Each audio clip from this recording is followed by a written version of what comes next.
Assalamualaikum.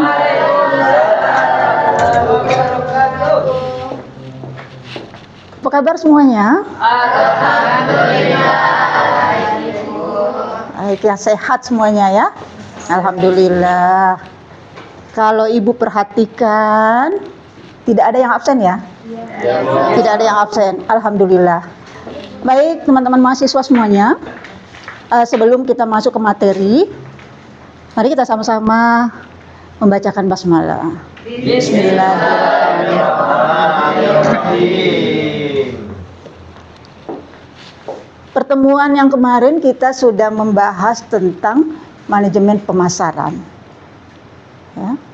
Mahasiswa juga sudah berusaha mengambil kesimpulan dari pendapat beberapa tokoh.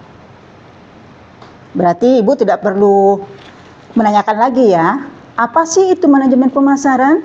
Karena Ibu yakin semuanya sudah paham. Mari kita sudah. Nah, untuk pertemuan kali ini kita ke materi, kita akan membahas ruang lingkup pemasaran. Ruang lingkup pemasaran. Kalau kita mendengar kata pemasaran, apa yang terbesit di benak mahasiswa? Bisnis. Kalau kita ngomong bisnis, apa lagi yang terbesit? Marketing. Ya. Kalau ngomong marketing, apa lagi? Pasar. Ya. Di dalam pasar ada apa? Produk. Nah, itu dia. Ya. Nanti kita akan membahas unsur-unsur lingkup pemasaran. Apa aja sih unsur-unsur lingkup pemasar?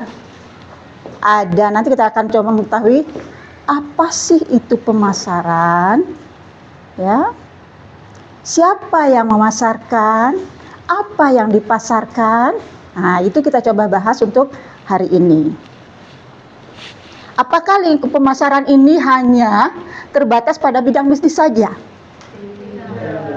Tidak. Konsep inti pemasaran itu intinya adalah kegiatan dalam perusahaan menganut konsep pemasaran yang harus diarahkan memberikan kepuasan terhadap keinginan dan kebutuhan konsumen, memberi rasa puas, memberi tahu, ya. Bagaimana kita pelanggan bisa mengetahui sesuatu produk kalau tidak ada informasi, tidak ada penyampaian. Ya, nah inilah tugas pemasar. Jadi seorang pemasar harus menguasai atau mengetahui detail apa yang akan mereka pasarkan. Karena harus meyakinkan, ya. Marketing itu harus meyakinkan calon konsumennya, menarik. Jadi harus menguasai produknya, apa yang harus dipasarkan itu harus dikuasai secara detail ya. Karena tidak lucu apabila konsumen ternyata lebih tahu detail produk kita daripada kita. Jangan salah, biasanya konsumen sebelum membeli mereka akan meneliti, melihat secara detail apa yang mau dibelinya, apa yang keinginannya, kebutuhannya apa. Cocok nggak buat saya? Jadi secara detail mereka akan tahu.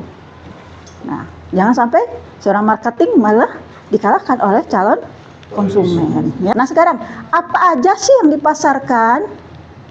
Apa saja yang dipasarkan? Ada 10 entitas. Produk. Oke. Jasa, betul. Produk, jasa, properti. Ya. Apa yang dipasarkan? Ada barang, jasa, acara, pengalaman. Ya. Orang, tempat, properti, organisasi, informasi, ide. Kalau orang, contohnya, kenapa orang bisa dijadikan salah satu entitas pasar, pemasaran? Karena terkenal. Nah, acara apa? Misalnya apa? Bagaimana pengaplikasiannya, Surya? Misal ketika grand opening, Ya? kita mengundang artis, Ya. kita akan mengundang banyak warga tanpa diundang. Betul. Kalau ide seperti apa? Kampanye. Idenya. Ya, sekarang tuh banyak. Banyaknya entitas yang dipasarkan ini karena sekarang pemasaran tidak hanya mencakup di dunia bisnis, di dalam perusahaan. Sekolah-sekolah untuk perkenalkan sekolah. Tentu menggunakan ide, mempromosikan ya. Ya, Bu.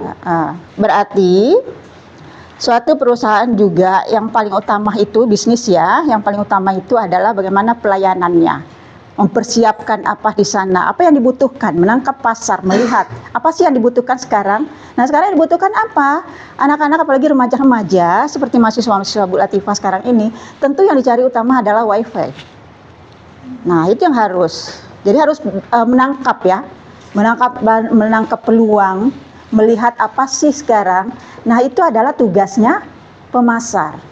Jadi pemasar ini, marketing ini tugasnya sangat sebenarnya berat, penting. Kenapa dia menjadi penting di dalam suatu perusahaan? Karena ialah yang akan melihat perkembangan, naik turunnya income perusahaan itu bergantung pada pemasar marketingnya. Jadi marketing ini mereka sambil mempromosikan produk, itu sambil belajar, sambil mengevaluasi, ya, apa sih yang dibutuhkan, apa yang menjadi kekurangan. Nah, itu nanti setelah dioperasi maka akan memberitahukan kepada perusahaan untuk perusahaan hanya tinggal mempersiapkan produk dan jasanya. Tetapi yang berusaha untuk mengembangkan, melaksanakannya, menginformasikannya, itu adalah tugas dari pemasar. Jelas ya? Jelas, Bu. Sepertinya waktu kita untuk hari ini tidak bisa lama. Mungkin hanya untuk hari ini cukup sekian. Nanti mahasiswa untuk tugas pertemuan berikutnya, Ibu hanya ingin nanti kelompoknya udah dibentuk ya, sudah dibentuk. Bu Latifah ingin masing-masing kelompok kita akan melihat nanti mendiskusikan perbedaannya. Ibu hanya kasih satu tugas, tolong cari perbedaan pemasaran konvensional dengan pemasaran syariah. Ya, nanti kita diskusikan presentasi di depan nanti masing-masing kelompok. Mungkin itu aja untuk hari ini. Ibu melihat semangatnya luar biasa.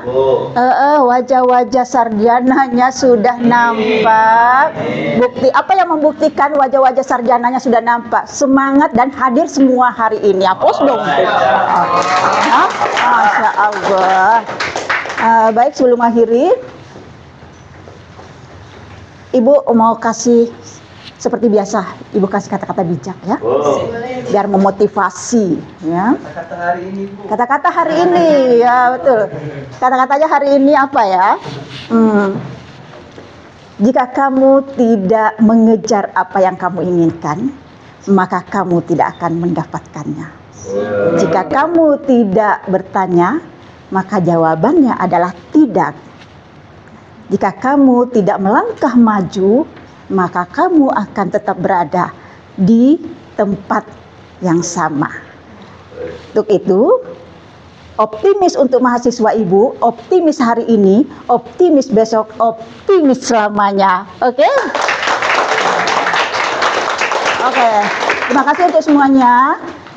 Mari kita ucapkan rasa syukur kita dengan Alhamdulillah. Ibu akhiri dengan ucapan wabillahi taufiq wal hidayah. Wassalamualaikum warahmatullahi wabarakatuh. Waalaikumsalam warahmatullahi wabarakatuh.